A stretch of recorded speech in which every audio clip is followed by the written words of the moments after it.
মিষ্টি খেতে মন চায় আর সেই মিষ্টিটা যদি মাত্র 10 মিনিটে বানানো যায় তাহলে তো বেশ ভালোই হয়, তাই না?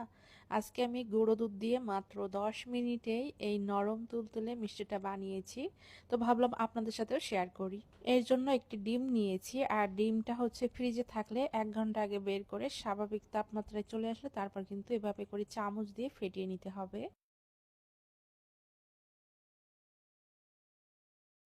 যেহেতু গুঁড়ো দুধের মিষ্টি এর জন্য নিচ্ছি ফুল ক্রিম গুঁড়ো দুধ, আর অবশ্যই কিন্তু ফুল ক্রিম হতে হবে, তা না হলে মিষ্টিটা হচ্ছে দুধে দেওয়ার পরপরই এটা ভেঙে বা ফেটে যাবে। তো আমি এখানে মেজারিং কাপ দিয়ে মেপে 1 কাপ পরিমাণে নিয়ে নিচ্ছি। 1 কাপ পরিমাণ গুঁড়ো দুধের জন্য হাফ চা চামচ বেকিং পাউডার দিয়েছি, সাথে দিয়ে দিচ্ছি 1 টেবিল চামচ ঘি দিয়েছি, চাইলে এখানে তেলও দেওয়া যেতে পারে। সাথে যে ডিমটা আমরা ফেটিয়ে রেখেছিলাম সেই ডিমটা সম্পূর্ণটাই দিতে হবে। 1 কাপ পরিমাণ গুঁড়ো দুধের জন্য একটা বড় সাইজ বা মিডিয়াম সাইজের ডিম হলেই কিন্তু হয়ে যায়।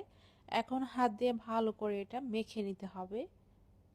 মাখার কাজটা শেষ হলে হাতটা ক্লিন করে নেওয়া পর্যন্ত রেস্টে রেখে দিব। বেশিক্ষণ রেস্টে রাখলে এটা কিন্তু আবার অনেক বেশি শক্ত হয়ে যাবে, সেক্ষেত্রে মিষ্টির শেপ দিতে অনেক কষ্ট হয়ে যাবে। মিষ্টিগুলো একটু বড় বড় করবো, এর জন্য কিন্তু বেশি পরিমাণে বা হচ্ছে পছন্দ মতো করে শেপ দিয়ে নিয়ে নিচ্ছি। আপনারা চাইলে রসমালাইয়ের মতো করে বানিয়ে নিতে পারবেন, আবার চাইলে মালাই চপের মতো বড় করেও কিন্তু এটা হচ্ছে শেপ দিয়ে নিতে পারবেন। তো সবগুলোই আমি এভাবে লম্বা করে বানিয়ে নিচ্ছি। আর অবশ্যই বানানো হয়ে গেলে এমন ঢাকনা দিয়ে ঢেকে রেখে দিবেন, এতে করে আর উপরটা ড্রাই হয়ে যাবে না। এখন এটা ঢাকনা দিয়ে ঢেকে এক সাইডে রেখে দিব। চুলায় একটা হাঁড়ি বসিয়েছি, এখন হাঁড়ির মধ্যে 1/3 কাপ চিনি দিয়ে দিচ্ছি। চিনি বা মিষ্টিটা আপনারা পছন্দ মতো দিয়ে দিবেন।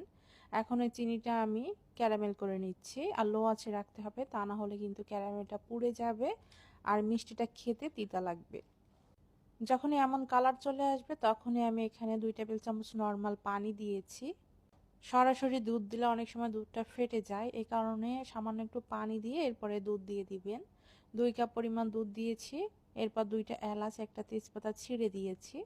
দুধটা ভালো মতো জ্বালিয়ে বলক উঠে গেলে এরপরে মিষ্টিগুলা দিয়ে দিচ্ছি। আর মিষ্টি দেওয়ার সময় চুলার আঁচটা একদমই কমিয়ে দিবেন।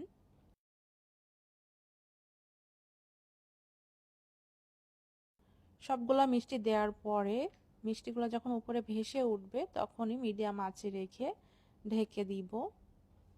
ঢেকে আমি 5 মিনিট জাল করেছি। টোটালি আমি 10 মিনিট জাল করব। আর এই মিষ্টি বানাতেই কিন্তু বা মিষ্টি জ্বালানোর সময়টাই আমি বলেছি। যদি ফুল প্রসেস বলতে চাই তাহলে কিন্তু অনেক সময় লাগবে।